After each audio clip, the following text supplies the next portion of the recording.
예, 우리 다 같이 하나님의 말씀 창세기 17장 1절에서 5절 말씀 읽으시겠습니다. 창세기 17장 1절에서 5절 말씀입니다. 다 같이 1절부터 5절까지 읽겠습니다. 창세기 17장 1절에서 5절입니다. 아브라함의 시작. 아브라함의 99세 때에 여호와께서 아브라함에게 나타나사 그에게 이르시되 나는 전능한 하나님이라. 너는 내 앞에서 행하여 완전하라. 내가 내 언약을 나와 너 사이에 세워 너로 심히 번성케 하리라 하시니 아브라함이 엎드린데 하나님이 또 그에게 일러 가라사대 내가 너와 내 언약을 세우리니 너는 열국의 아비가 될지라. 이제후로는 내 이름을 아브람이라 하지 아니하고 아브라함이라 하리니 이는 내가 너로 열국의 아비가 되게 함이니라. 아멘. 성도 여러분, 또 안식 후 3일 동안 잘 지내셨습니까? 요즘 저의 좌우명은 즐겁게 살자입니다. 성경에도 항상 기뻐하라고 하신 말씀처럼 슬프게 산다거나 고민에 빠지게 되면 그것 또한 하나님이 원하시지 않는다는 생각이 들었습니다. 어제 서울에 장례식을 다녀오면서 바깥 풍경을 보는데 얼마나 아름다운지 개나리꽃, 벚꽃, 진달래꽃, 또 백꽃이 줄을 지어 피어 있는 모습이 너무나 아름다웠습니다. 그래서 이런 생각이 들었습니다. 열매를 맺으려면 먼저 저렇게 아름답고 즐거움이 있어야 하는구나. 그것처럼 이 그리스도인의 삶도 이 사랑과 그리스도의 향기가 나야 열매를 맺을 수 있겠구나라는 생각이 들었습니다. 하나님이 우리 마음에 이 주체할 수 없는 그리스도의 사랑을 부어주시기를 간절히 바랍니다. 오늘 이 본문에서는 그 사랑을 가득 받은 아브라함의 모습이 나옵니다. 이 창세기 17장은 너는 하나님 앞에 완전하라고 말씀하시면서 시작하는데 이상하게 그 말씀 뒤에 이 아브라함의 행동이 나오는 것이 아니라 완전케 하시는 이 하나님의 행동이 나옵니다. 첫 번째는 아브라함의 이름을 부르시고, 두 번째는 사레의 이름을 부르시고, 그 다음은 언약도 새로 체결하시는 하나님의 모습이 나옵니다. 이것을 통해서 우리는 하나님 앞에 완전하다는 것은 내가 아니라 하나님이 하시는 것을 알 수 있습니다. 우리는 단지 하나님 앞에 서 있을 뿐입니다. 그래서 우리는 감사할 수 있고 찬송 드릴 수 있는 것입니다. 이 시간 잠시 눈을 감고 하나님께 감사한 것을 한 가지 생각해 보십시오. 아니, 한 가지 생각이 났다면 두 가지, 세 가지 생각해 보십시오. 저는 이 못생긴 얼굴을 주신 것에 대해서 감사합니다. 제가 잘생겼으면 얼마나 유혹이 많았겠습니까? 못생긴 것도 감사합니다. 또 노래 못 부르는 것도 감사합니다. 제가 노래 부를 때 여러분 그 누구보다도 하나님을 간절하게 찾고 있는 거 다들 모르시죠? 얼마나 감사한지 모릅니다. 오늘 나누는 이 말씀이 내 머리에서만 끝나는 것이 아니라 신학도 실천신학이라고 있습니다. 이 말씀이 삶으로 나타나게 되기를 간절히 바랍니다. 먼저 이 창세기 17장 1절에서는 하나님께서 아브라함에게 나타나셔서 나는 전능한 하나님이라고 자신을 소개합니다. 이 전능한 하나님은 히브리어로 엘샤다이입니다. 성경에서 이 단어가 가장 먼저 나오는 곳이 바로 오늘 본문 창세기 17장 1절입니다. 성경에 총 47번이 나오는데 그 중에 7번이 창세기에 나옵니다.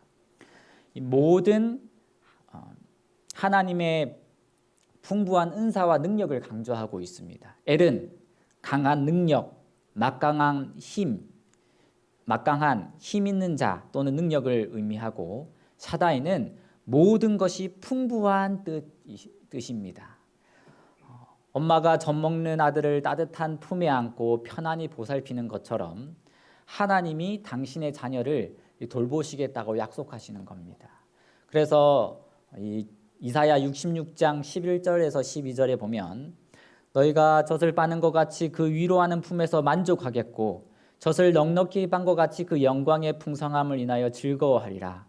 여호와께서 이같이 말씀하시되 보라 내가 그에게 평강을 강같이 그에게 열방의 영광을 넘치는 시내같이 주리니 너희가 그 젖을 빨 것이며 너희가 옆에 안기며 그 무릎에서 놀 것이라. 여기에 보면 좋은 단어는 다 담겨져 있습니다. 위로와 또 만족, 풍성, 즐거워하리라, 평강, 이 모든 것을 하나님이 우리에게 다 주신다는 것입니다. 그렇다면 하나님께서 자신을 전능하신 하나님으로 소개할 때 이용하신 이 사건과 배경은 무엇일까요? 이때 아브라함의 나이는 창세기 17장에서 99세였습니다. 하나님께서 약속하신 아들을 아직 얻지 못했고 하갈을 통해 낳은 이스마엘은 약속의 아들이 아니었습니다. 아브라함과 사라는 자녀를 낳을 능력이 없다는 것이 확실해지는 시점이었습니다. 이때 하나님께서 아브라함에게 자신을 나는 전능한 하나님이라고 소개했습니다. 이것은 우리가 전능하신 하나님을 만나는 이 시점을 보여주고 있습니다. 언제입니까? 바로 우리 스스로는 아무것도 할 수 없다는 것이 확실해진 시점입니다.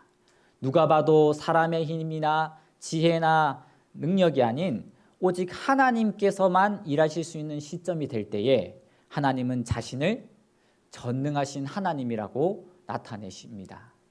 물에 빠진 사람을 구조할 때 다가가는 시점이 있다고 합니다. 구조를 기다리는 사람이 힘이 있을 때 가면 구조하러 간 사람도 죽는다고 합니다. 그러나 힘이 다 빠졌을 때 다가가서 구조하면 쉽게 구조할 수 있다고 합니다. 하나님께서는 아브라함이 자신을 전적으로 부정할 수 있을 때까지 약속의 아들을 주시기로 보류하셨습니다.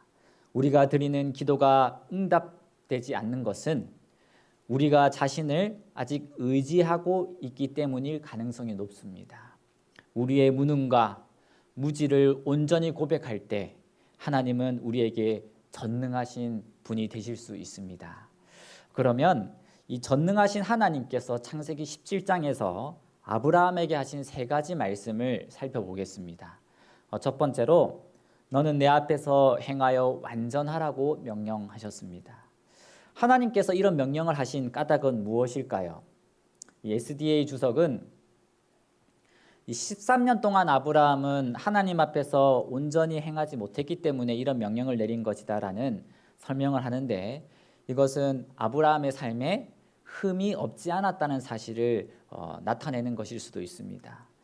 성경 주석을 읽어보면 아브라함은 자신의 부족함을 자각하고 관찰을 피하려는 듯이 그분 뒤에 서 있지 말고 바로 하나님 면전에 서 있는 듯이 신성한 감찰을 의식하고 그의 인정을 갈구하며 행해야 했다. 하나님은 신성한 약속을 궁극적으로 실현하려면 순결과 거룩에 대한 하나님의 고귀한 표준에 더 온전히 부합하는 것이 필요함을 아브라함이 이해하기를 바랐다. 저도 여러분의 삶에도 하나님 이렇게 원하실 수 있습니다. 이 완전하라는 말씀은 하나님 말씀에 완전히 순종하라는 명령입니다. 그러므로 하늘에 계신 너희 아버지의 온전하신과 같이 너희도 온전하라라고 명령하시지 않으셨습니까? 처음에 말씀을 드렸듯이 하나님은 절대로 대비책을 만들어 놓지 않고는 명령하지 않습니다. 창세기 17장을 읽어보면 하나님은 아브라함에게 완전하라고 말씀하시지만 사실은 완전케 하시는 분은 예수님입니다. 시도의 소망에 보면 구속의 계획은 우리를 사단의 권세에서 완전히 회복시키는 것을 계획한다. 그리스도께서는 항상 겸비한 영혼에게서 죄를 분리시키신다. 그리스도께서는 마귀의 역사를 멸하시기 위하여 오셨으며 모든 회개하는 영혼에게 성령을 주셔서 그로 죄를 범하지 않도록 보존할 만반의 대비책을 세워두셨다. 참 하나님께 감사한 일이 아닌지 모르겠습니다. 정말 하나님께서 여러분들을 위해 만반의 대비책을 세우셨음을 믿으십니까? 네, 하나님께 믿고 맡기는 자에게 그렇게 다 해주실 것입니다. 아브라함이 너는 내 앞에서 행하여 완전하라는 명령을 받았을 때에 아브라함의 마음이 어떠했을까? 부담스러웠을까? 아니면 믿음과 충만과 용기가 100배했을까? 저는 아브라함이 믿음과 충만과 용기가 100배 했으리라고 봅니다. 그 이유는 하나님께서 자신을 소개했을 때 나는 전능하신 하나님이라고 말씀하신 것을 아브라함은 믿었기 때문입니다. 우리가 전능하신 하나님을 믿는다면 하나님의 말씀에 순종할 수가 있습니다.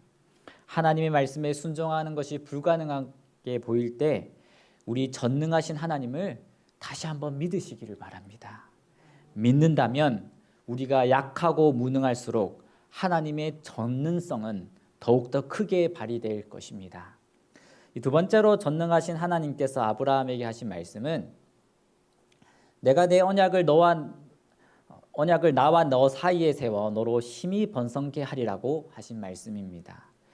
2절의 이 말씀과 같이 또 비슷하게 6절에도 내가 너로 심히 번성케 하리니 나라들이 내게로 쫓아 일어나며 열왕이 내게로 쫓아 나리라고 언약을 세우십니다. 이 아브라함이 살았던 창세기 시대에는 가장 큰 축복이 무엇이었냐면 바로 번성케 한다는 말이었습니다. 하나님은 아브라함에게 복 중에 복, 가장 큰 축복을 허락해 주신 것입니다. 심히 번성케 한다는 말씀 속에서는 또 약속하신 아들을 주신다는 뜻이 포함되어 있습니다. 실제로 하나님은 아브라함뿐만이 아니라 우리 삶, 또 우리가 사는 나라에도 이렇게 행하고 계십니다. 1903년 캐나다 출신의 샤프라는 선교사가 미국 선교부로부터 한국으로 파송을 받았습니다. 오른쪽에 두 사람이 샤프 선교사 부부인데요. 이 젊은 선교사 부부는 다른 곳이 아닌 충남 공주를 선교 기반으로 하여 선교를 시작했습니다. 공주에서 첫 아들을 낳았는데 이 당시 우리나라가 참으로 분란하고 어려웠기 때문에 이 첫 아들의 이름을 한국의 강복을 기원하면서 우강복이라고 지어주었습니다. 그리고 그 뒤에 오르비아 로저라는 두 동생을 낳았습니다. 그런데 1906년에 2월 달에 샤프 선교사는 논산의 지방 부흥회를 인도하고 돌아오다가 이 비를 피해 상려관에서 잠시 쉬었는데 바로 전날 장티푸스로 죽은 사람을 장례하고 그 장례용품을 보관해 두었다가 그만 자기도 장티푸스에 감염이 되어 세상을 떠나게 됩니다. 졸지에 선교사 부인은 가부가 되어 미국으로 돌아갑니다. 그런데 놀라운 사실은 2년 후에 이 선교사 부인이 자녀를 데리고 다시 한국 공주로 돌아온 것입니다. 그리고 공주에 큰 교회를 세우는데 기여를 하고 47년간 선교 사역을 했습니다. 이때 이 두 자녀가 풍도병에 걸려 죽었는데 이 우강복의 여동생 올리브는 11살에 죽어서 공주 땅 영면 동산에 묻힙니다. 하지만 첫째인 우강복은 공주에서 태어나 초등학교 때부터 중학교까지 나오고 다시 미국으로 건너갔습니다. 그리고 후에 나중에 한국으로 오게 됩니다. 그때가 바로 일제 식민지 통치에서 해방되어 하지라는 장군이 군정관으로 한국을 신탁 통치하던 때였습니다. 그때 영어와 한국말을 능통하게 구사한 사람이 필요했습니다. 바로 그 사람이 이 샤프 선교사의 아들 우강복이었습니다. 우강복은 이때 하지 장군의 참모가 되어 한국 정부 수립에 관여를 합니다. 하지 장군이 우강복에게 뭐라고 했냐면 자네가 한국 실정을 잘 아니 앞으로 한국을 이끌어갈 인재 50명을 추천해 달라고 하였습니다. 우강복은 어머니 선교사와 상의한 후 어머니가 추천해 준 50명을 하지 장군에게 소개했습니다. 이 놀라운 사실은 그 중에 48명이 다 기독교인이었다는 것입니다. 그래서 한국 정부가 수립될 때 요소에 기독교인이 들어가서 나라를 올바로 세우게 됐습니다. 특히 문교부 장관의 기독교인이 임명이 되어 미신을 타파하기 시작했습니다. 국방부 장관이 기독교인이 되었을 때 군대 안에 군목제도의 토대를 마련하여 한국군을 하나님이 계시는 군대로 만들었습니다. 이때 이 기독교 인구가 우리 국민의 5%도 되지 않은 때였습니다. 그리하여 윌리엄 사모가 추천해준 50명의 기독교인들이 각 분야에 들어가 영향을 미친 결과 10년 만에 50만이 되고 또 또 20년 뒤에는 지금에 이르러서는 거의 1,000만이 넘는 성도가 되는 기적이 일어나게 된 것입니다. 여러분, 이 기적이 어떻게 가능하게 됐을까요? 미군정 시절 우광복의 어머니가 추천한 50명으로 시작되었지만 그 뒤에 바로 하나님이 대한민국을 번성케 하시려 묻게 하신 것도 또 세우게 하신 것도 바로 하나님이 하신 것입니다. 우광복은 1994년 87세의 일기로 소천하였는데 마지막 유언이 11살에 죽은 내 동생 올리브가 묻혀있는 공주 영면 동산에 내 동생 곁에 나를 묻어달라고 하였습니다. 그래서 지금 이렇게 묻혀 있습니다. 우리도 한평생 사는 인생, 이렇게 살면 얼마나 값진 인생이 되겠습니까? 하나님이 이 한국을 번성케 하시려 미국 땅의 한 가족을 사용하셨고 또 이 땅에 묻히게 하였습니다. 그래서 여러분, 우리가 인생을 살 때 무엇을 하는가 보다 나는 누구의 손에 붙들려 사는가가 더 중요한 것입니다. 언제 묻히는 일보다 더 중요한 것은 누구 안에서 묻히는가입니다.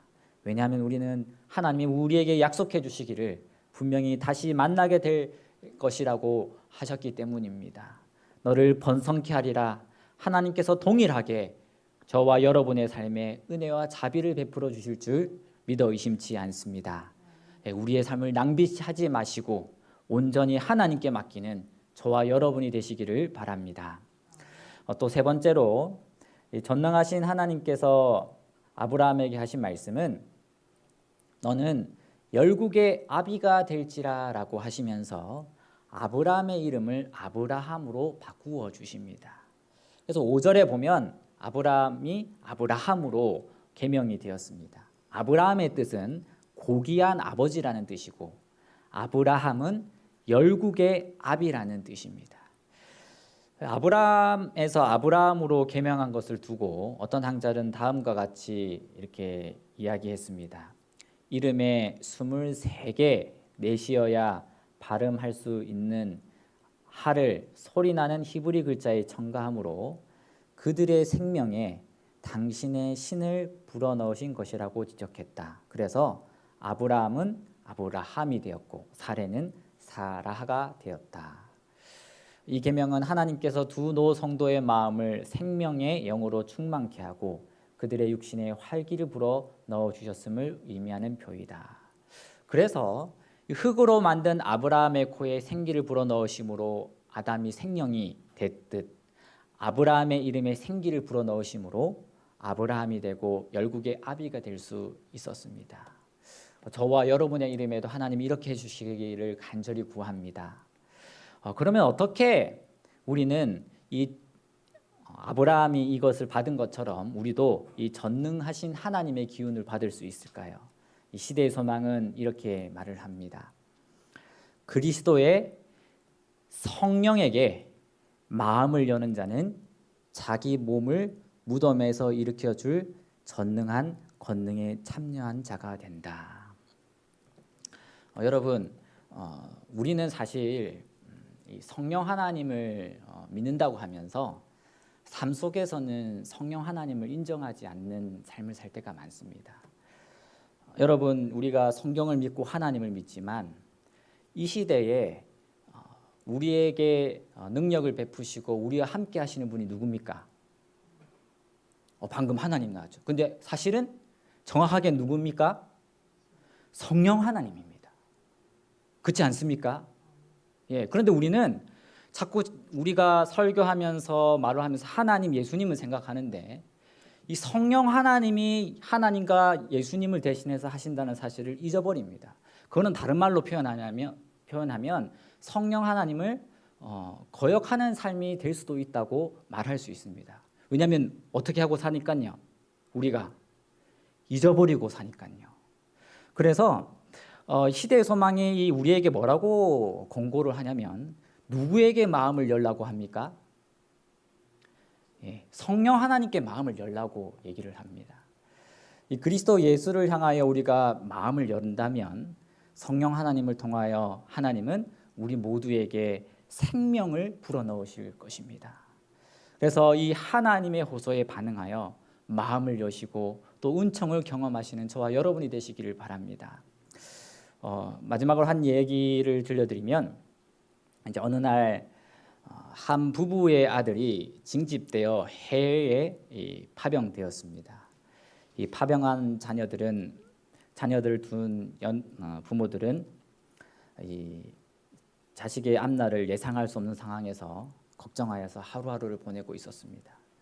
그런데 어느 날 이 목사님 댁에 방문하였다가 서재의 벽에 적혀 있는 표를 보았습니다. 거기에는 어떻게 적혀 있었냐면 계속 위를 보라고 글이 적혀 있었습니다. 이 걱정과 근심이 많았던 부부는 마치 하늘에서 온 기별과 같았습니다. 그래서 집으로 돌아오면서 이 부부는 아름다운 곡을 작사했습니다. 제가 우리 찬미가에 찾아보니까 없었는데요. 인생의 기쁨과 슬픔 때론 아픔도 있지만 앞으로 나아가려면 할 것 하나 있네. 위를 보라. 주님이 함께 계시니 위를 보라. 주님이 힘 주시리니 위를 보라. 구름은 사라지리니 의심 말고 계속 위를 보라. 어두운 구름 몰려오고 친구들 널 배신하며 절망에 빠지려 할 때 할 것 하나 있네. 위를 보라. 주님이 함께 계시니 위를 보라. 주님이 힘 주시리니 위를 보라. 구름이 사라지리니 의심 말고 계속 위를 보라. 믿음은 시련당하며 기도는 응답이 없고 충실한 안내 요할 때 할 것 하나 있네. 위를 보라. 주님이 함께 계시니 위를 보라. 주님이 힘 주시리니 위를 보라. 구름은 사라지리니 의심 말고 계속 위를 보라. 여러분, 괴로울 때 주님의 얼굴을 보라라는 노래도 있지 않습니까? 그래서 저는 이 말씀을 준비하면서 한 가지 배운 교훈은 우리가 어떻게 하나님 앞에서 완전해질 수 있을까? 그것은 전능하신 하나님을 우리가 바라보는 것입니다. 우리도 이 아브라함의 99세 상황과 비슷한 처지에 이를 때가 있습니다. 우리의 삶에 희망이 보이지 않고 문제가 해결될 기미가 보이지 않고 자신의 그 어떤 노력으로도 불가능하다는 것이 확실할 때가 바로 이 아브라함의 99세의 상황입니다. 이럴 때 좌절하고 낙심해야 할 것인가? 그렇지 않습니다. 눈을 들어 위를 쳐다보아야 할 때인 것입니다. 그러면 어떤 분이 나타나실까요? 내 삶에. 이때가 바로 전능하신 하나님이 나타나실 때인 것입니다. 자신이나 세상에서는 방법이 없지만 하늘을 쳐다보면 전능하신 하나님께서 역사하실 절호의 기회가 될 것입니다. 그래서 저는 오늘 이 말씀을 줄이면서 우리가 다시 한번 어떻게 하나님 앞에 완전해질 수 있는가? 내가 아니라 하나님이 완전하게 해 주실 것이지만 우리가 그분을 믿고 우리가 그분을 전능하신 하나님을 기억하고 바라본다면 우리는 주님이 우리를 호명하실 때에 거기에 다 참여하는 자가 될 것입니다.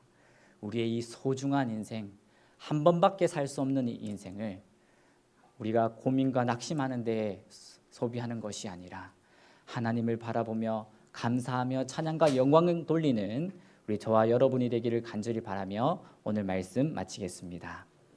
아버지 하나님, 오늘 풍성하신 하나님의 은혜를 우리 삶에 베풀어 주셔서 감사합니다. 지치고 힘든 자에게 위로와 평안을, 또 희망과 소망이 필요한 자에게 성령 하나님 지혜와 능력을 베풀어 주시옵소서. 우리가 그 하나님을 만나고 우리의 삶이 변화되기를 원합니다. 하나님이 살아계심을 경험케 하여 주시고 우리를 불쌍히 여겨 주시옵소서. 사랑 많으신 예수님 이름으로 기도드립니다.